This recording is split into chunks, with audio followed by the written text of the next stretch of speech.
Oi meninos, bom dia, tudo bem com vocês? Vamos lá fechar o mês com chave de ouro e abrir a semana, melhor ainda? Então hoje é dia 31 de maio de 2021. Hoje então nós teremos 3 disciplinas. Nós teremos primeiramente português e arte e posteriormente nós iremos fazer alguns exercícios de matemática, tá certo? Então vamos lá para a aula de hoje? Peguem aí o bloco de vocês e vamos iniciar a nossa aula.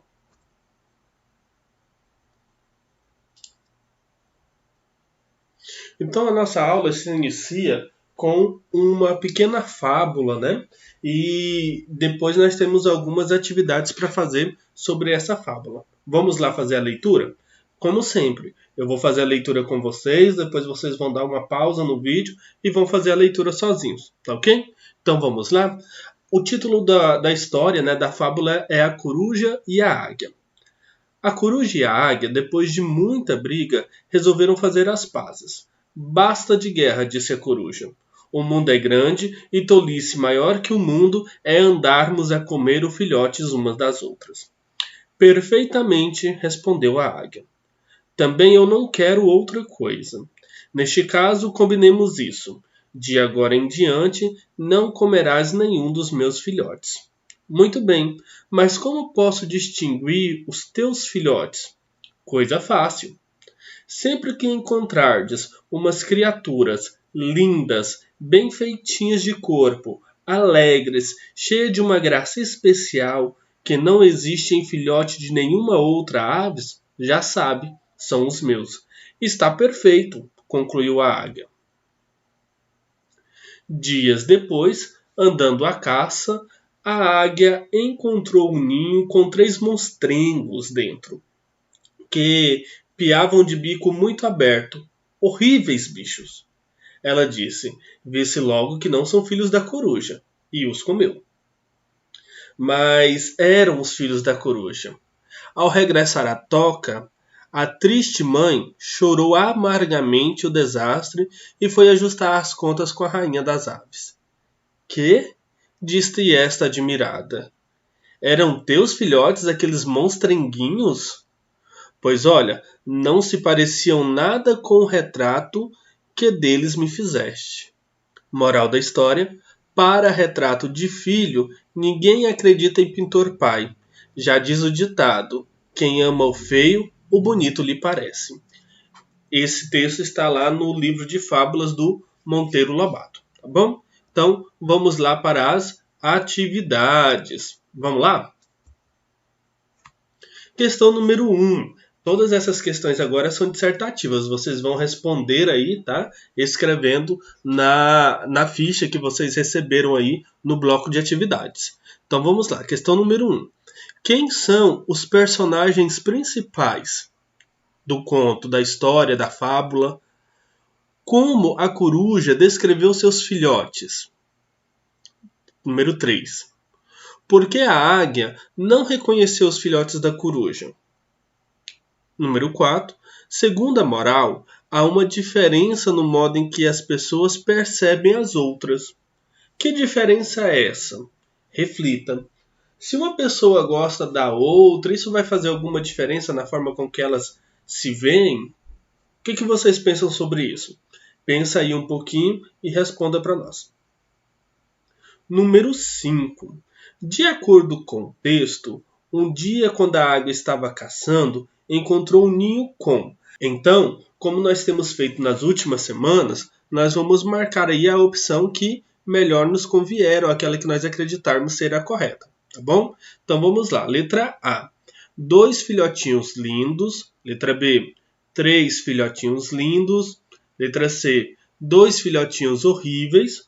Ou letra D. 3 filhotinhos horríveis. Basta voltar no texto e conseguir lá extrair essa informação do texto, tá bom? Número 6. A coruja disse para a águia que seus filhos eram lindos e tristes. Letra B. Alegres e feios. Letra C.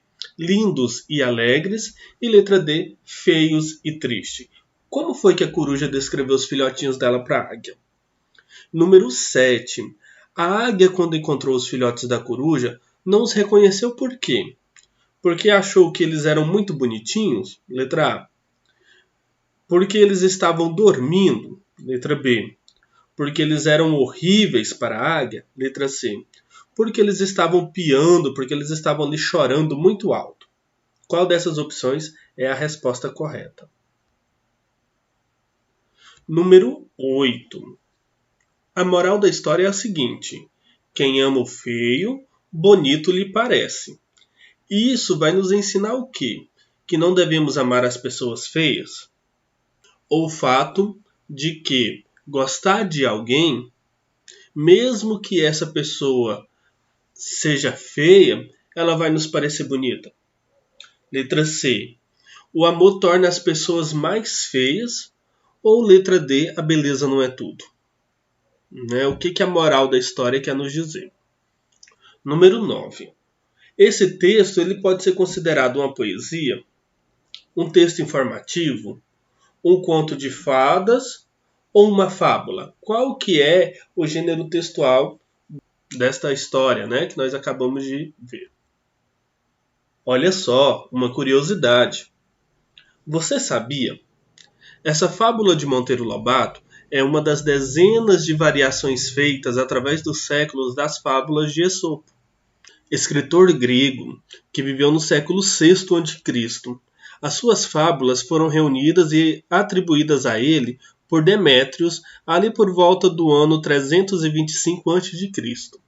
Desde então, tornaram-se clássicas da cultura ocidental. E muitos escritores, como Monteiro Lobato, reescreveram, ficaram famosos por recriarem essas histórias, o que mostra a universalidade dos textos, das emoções descritas e da moral da história neles exemplificadas. Entre os mais famosos escritores que recriam as fábulas de Esopo estão Pedro Lafontaine, José Bento Monteiro Lobato. Ele foi escritor, então, um contista, aquela pessoa que se dedica a escrever contos e especialista em literatura infantil. Vamos continuar? Agora vamos lá fazer a nossa atividade de matemática?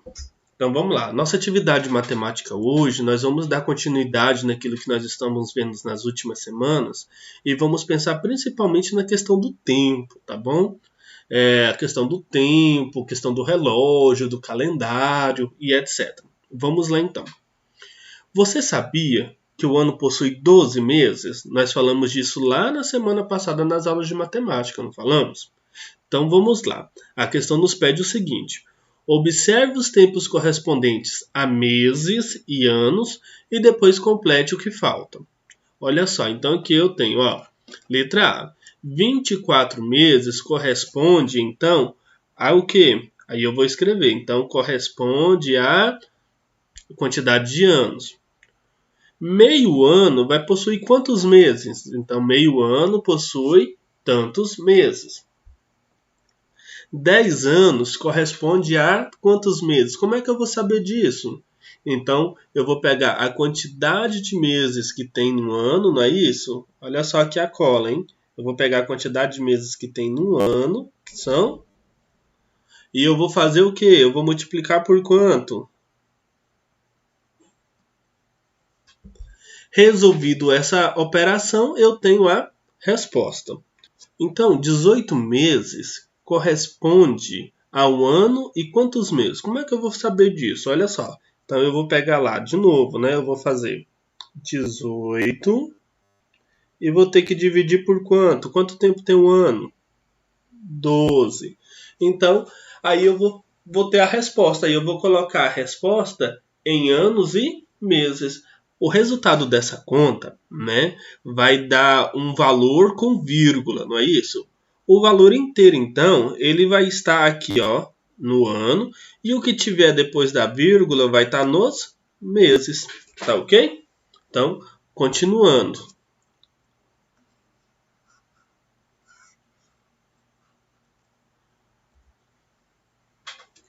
Associe a segunda coluna com a primeira coluna.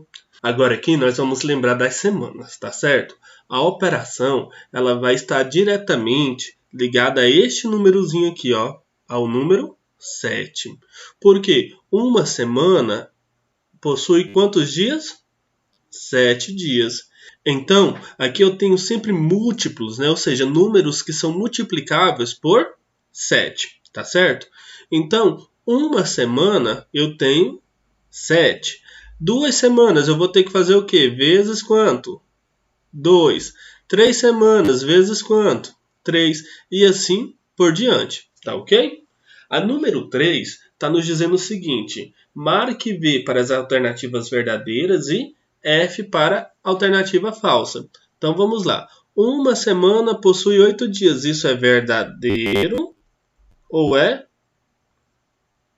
falso? Aí você vai marcar aí a resposta que você achar em todas essas questões. Então, 3 semanas possui 20 dias, 2 semanas possui 14 dias, uma semana possui 7 dias, aí você vai marcar verdadeiro ou falso de acordo com as informações que você tem, ok? Vamos lá, número 4. Responda as alternativas a seguir utilizando a unidade de medida de tempo dia. Um ano tem quantos dias? Nós falamos disso lá na semana passada, então aqui é só ir lá e escrever, né? Quantos dias tem um ano. Um mês tem quantos dias? E uma semana tem quantos dias? Tá bom? Aí é só estabelecer aí os números. Então nós vamos seguir para a próxima. Você sabia? Um ano possui 12 meses. O pai de Júlio permite que ele utilize o computador apenas 1 hora e 30 minutos. Então, o total de minutos do tempo que Júlio possui é... Nós precisamos lembrar que 1 hora é igual a 60 minutos, certo? Então aqui ó, ele tem 1 hora, que é 60 minutos, mais quanto? Mais 30 minutos, que já está ali resolvido, não é isso? Então, 60 mais 30 é a quantidade de tempo que o Júlio tem, né, para usar o computador, tá certo? Então vamos lá para a próxima. Marque um X na resposta correta. Luciana trabalha 6 horas e 30 minutos por dia numa loja. Quantos minutos ela trabalha por dia? Vamos pensar na mesma lógica? Olha só. Então eu tenho aqui ó, que 1 hora é igual a 60 minutos, não é isso? Então se ela trabalha 6 horas, então é 60 vezes 6, não é isso? Depois que eu tiver esse resultado, eu vou ter que acrescentar quanto? Mais 30, que é igual a quantidade de horas, a quantidade de minutos, né, que a Luciana trabalha. Então eu vou multiplicar a hora por 60 e acrescentar os minutos, tá certo? A próxima atividade, ela está nos dizendo o seguinte: Vitor foi passear em Goiânia.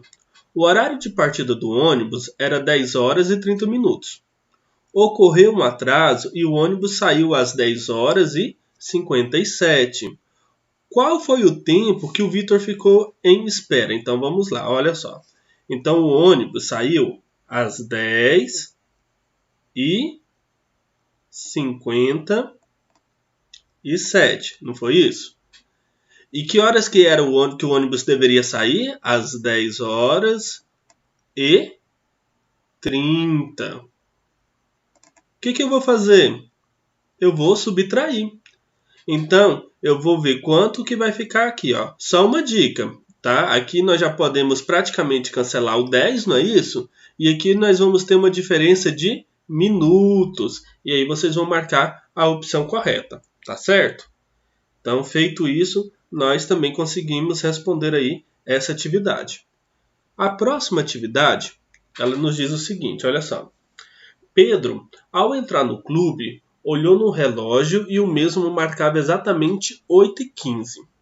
Sabendo que Pedro permaneceu por 2 horas e 15 minutos, marque o relógio que indique exatamente o horário da saída dele.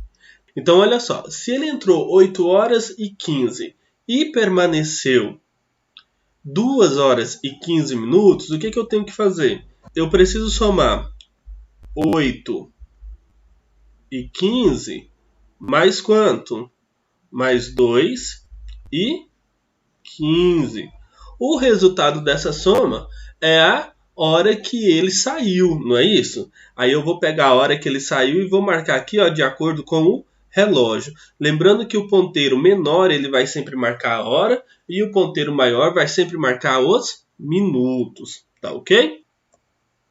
Então, terminando isso, nós finalizamos a nossa atividade de hoje, tá bom? Então, por hoje é isso, um abraço e até amanhã.